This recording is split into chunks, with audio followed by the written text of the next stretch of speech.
নমস্কার। মেলাতে এসে যদি কিছু না খাই কি ভালো লাগে? তাই ফুচকা খেলাম, এখন ভুট্টা খাবো।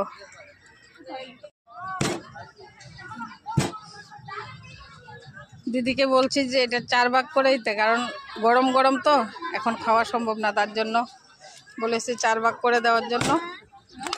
আমরা এখানে 4 জন এসে পড়েছি মেলাতে।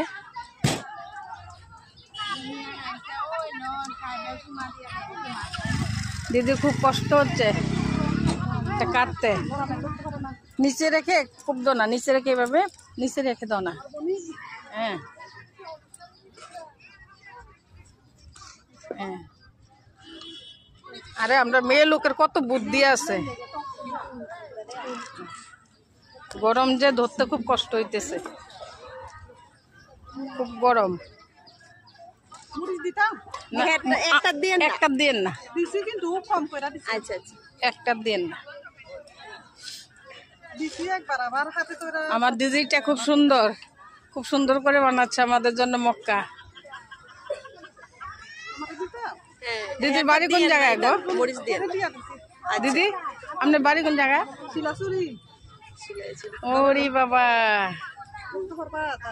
শিলাইছড়ি থেকে এখানে এসছেন মেলাতে না?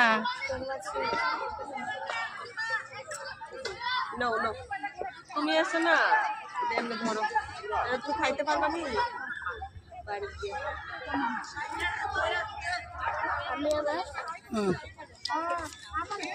মোবাইলটা ইয়ে করে আমার তার দর বাবা গরম। আমিও নিলাম,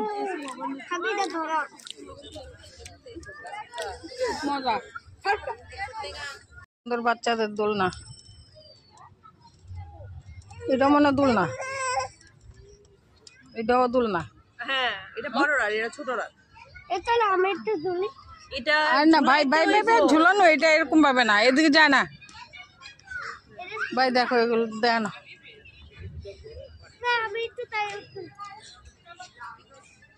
এই দিয়ে একটা আনকমন ডিজাইন, মানে খুব ভালো লাগে এই জিনিসটি। দাম বেশি কিন্তু জিনিসটি দেখার মতো। সরস মেলা বলে কথা, যে কোনো জিনিস পাওয়া যায়।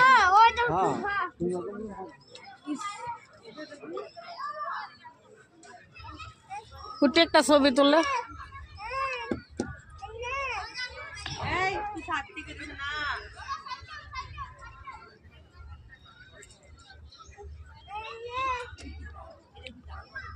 বেতের জিনিসগুলো আসলে সত্যি দেখতে খুব সুন্দর। এই যে সোফা, কত সুন্দর সোফা, বাঁশ বেতের সোফাগুলো আসলে সত্যি খুব সুন্দর, অসাধারণ জিনিস। টেবিল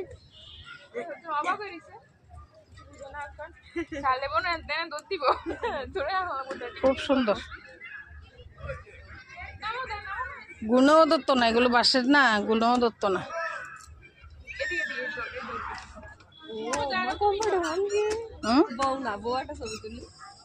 কিনলাম তো একটা ছবি।